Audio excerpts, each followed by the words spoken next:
Sanjay Kapoor property विवाद, प्रिया सचदेव नहीं देंगी संपत्ति की कोई जानकारी। दिल्ली हाईकोर्ट ने दी सील बंद लिफाफे की मंजूरी, करिश्मा के बच्चे भी हुए राजी। संजय कपूर के निधन के बाद से ही गर्माता जा रहा ये प्रॉपर्टी विवाद। करिश्मा कपूर के वकील का दावा, प्रिया सचदेवा ने 2 बैंक अकाउंट्स कर दिए हैं खाली। संजय कपूर का प्रॉपर्टी विवाद जीते जी जिस व्यक्ति ने 30,000 करोड़ रुपए का साम्राज्य खड़ा किया, आज उसका परिवार उसी संपत्ति के मालिकाना हक के लिए कोर्ट के चक्कर काट रहा है। ये कहानी है धन दौलत और परिवार के टूटते रिश्तों की।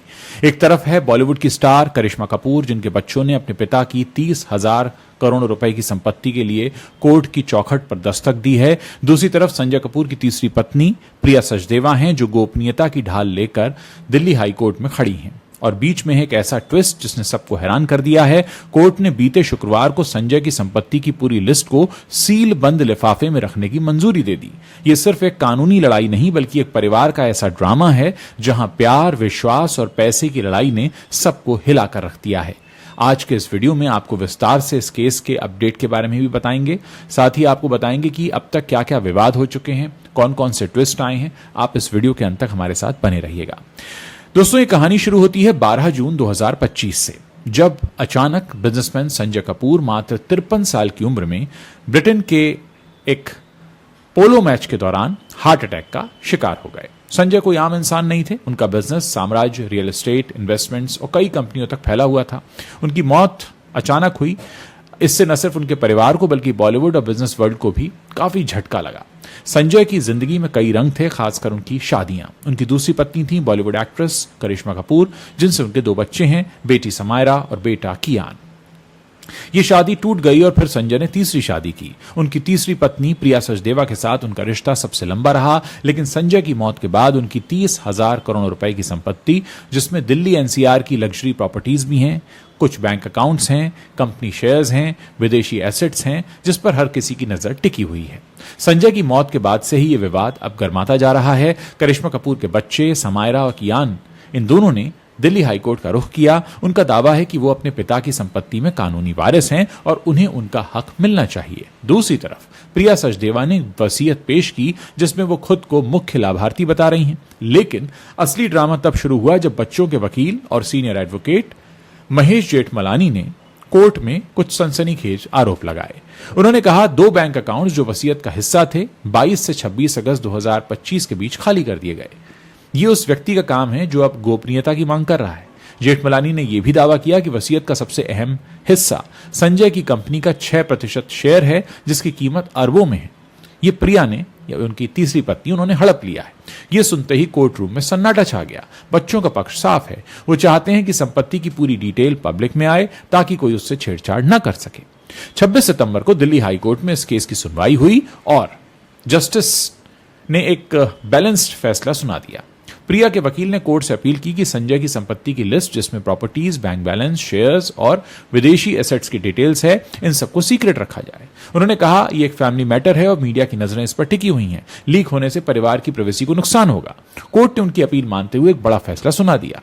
संपत्ति की पूरी लिस्ट को एक सील बंद लिफाफे में रखा जाए। इसका मतलब है कि कोर्ट दस्तावेज देखेगा, लेकिन पब्लिक या बाहरी लोगों को डिटेल्स नहीं मिलेंगी। साथ ही कोर्ट ने संजय की मां रानी कपूर को वसीयत की एक कॉपी देने का आदेश दिया। रानी कपूर इस विवाद में एक अहम पक्ष हैं, क्योंकि वो भी संपत्ति में अपना हिस्सा चाहती हैं। कोर्ट ने यह भी कहा कि वसीयत की ओरिजिनल कॉपी हाई कोर्ट के रजिस्ट्रार जनरल के पास सेफ रहेगी। प्रिया के वकील ने कोर्ट में एक और अनोखी मांग रखी। एक सिस्टम या सीक्रेट क्लब बनाने की मांग की गई। इसका मतलब आपको समझा देते हैं कि एक तरह से एक ऐसा ग्रुप बने जिसमें सिर्फ संबंधित पार्टीज, यानी करिश्मा कपूर के बच्चे, संजय की मां रानी कपूर और संजय की तीसरी पत्नी प्रिया ही अपने डिटेल्स शेयर करें, वो भी बिना किसी लीक के। उन्होंने कहा कि मीडिया का पूरा अटेंशन इस केस पर है।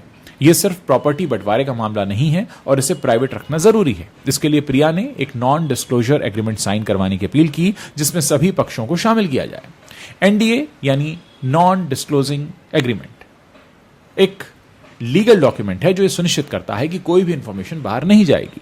कोर्ट ने इस पर सहमति जताई और कहा कि एनडीए साइन करना जरूरी होगा, लेकिन बच्चों के वकील जेठमलानी ने तंज कसते हुए कहा कि हम गारंटी दे सकते हैं कि कोई लीक नहीं करेगा, हकीकत में यह लीक हो ही जाएगा। फिर भी उन्होंने एनडीए पर सहमति दे दी, लेकिन साफ कहा कि ऐसा गोपनीय सिस्टम बड़े बड़े केस में भी नहीं बनता है।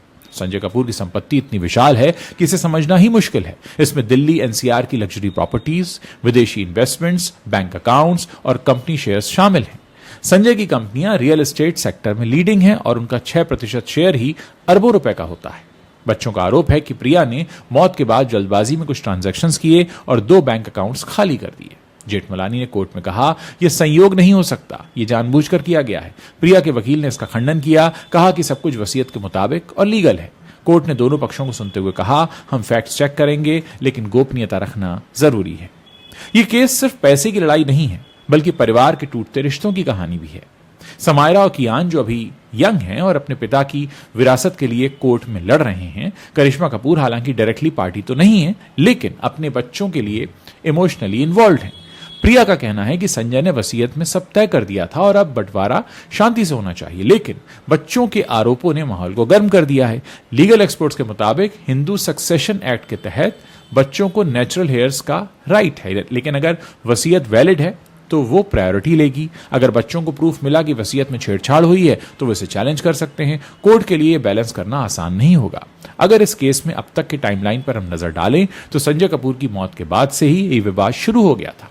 12 जून को उनकी अचानक मौत के बाद जुलाई में मामला पहली बार गरमाया।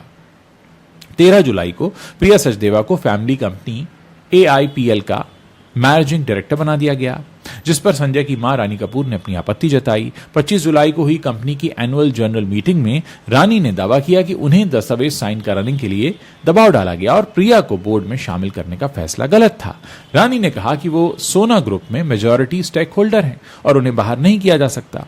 30 जुलाई को एक फैमिली मीटिंग में मार्च 2025 की वसीयत सामने आई, जिसमें प्रिया को संजय की पर्सनल एसेट्स का मुख्य बेनिफिशियरी बताया गया। रानी ने वसीयत की वैधता पर सवाल उठाए और कई ईमेल्स भेजे, लेकिन प्रिया की तरफ से कोई जवाब नहीं आया। अगस्त 2025 में विवाद और तेज हुआ। रानी कपूर ने दावा किया कि 10,000 करोड़ की एसेट्स उनकी ट्रस्ट में होनी चाहिए थी, लेकिन प्रिया ने सब कुछ अपने कंट्रोल में ले लिया। उधर करिश्मा कपूर के बच्चे समायरा और कियान ने भी दिल्ली हाईकोर्ट में याचिका दायर की। उन्होंने प्रिया पर वसीयत में फोर्जरी करने का आरोप लगाया और कहा कि उनके पिता ने हमेशा उन्हें उनका शेयर देने का वादा किया था। याचिका में प्रिया, उनके बेटे रानी कपूर और वसीयत की एग्जीक्यूटर श्रद्धा सूरी मारवा को डिफेंडेंट बनाया गया। बच्चों ने एसेट्स को फ्रीज करने की मांग की। 10 सितंबर की सुनवाई में प्रिया के वकील ने करिश्मा पर तंज कसा कि वो 15 सालों से गायब थीं, जबकि प्रिया ने संजय की देखभाल की। बच्चों के वकील ने जवाब में कहा कि प्रिया ने वसीयत को 7 हफ्तों तक छिपाकर रखा और उनके सहयोगियों डी अग्रवाल व नितिन शर्मा के साथ साजिश रची। 12 सितंबर को कोर्ट ने प्रिया को सभी मूवेबल और इमूवेबल एसेट्स की लिस्ट जमा करने का आदेश दिया, जिसके बाद प्रिया ने गोपनीयता के लिए एनडीए की मांग की। अब देखने वाली बात होगी कि ये जो केस है ये अब किस दिशा में आगे बढ़ता है। दोस्तों, इस पूरे मामले पर आप अगर अपनी कोई राय रखना चाहें तो रख सकते हैं। वीडियो के नीचे कमेंट सेक्शन दिया गया है, वहां पर आप अपनी बात लिख सकते हैं। अगर आप इस वीडियो को पसंद कर रहे हैं, अपने दोस्तों के साथ शेयर कीजिए। चैनल पर नए हैं तो सब्सक्राइब करना मत भूलिएगा। मुझे आपके कमेंट्स पढ़ने का इंतजार रहेगा।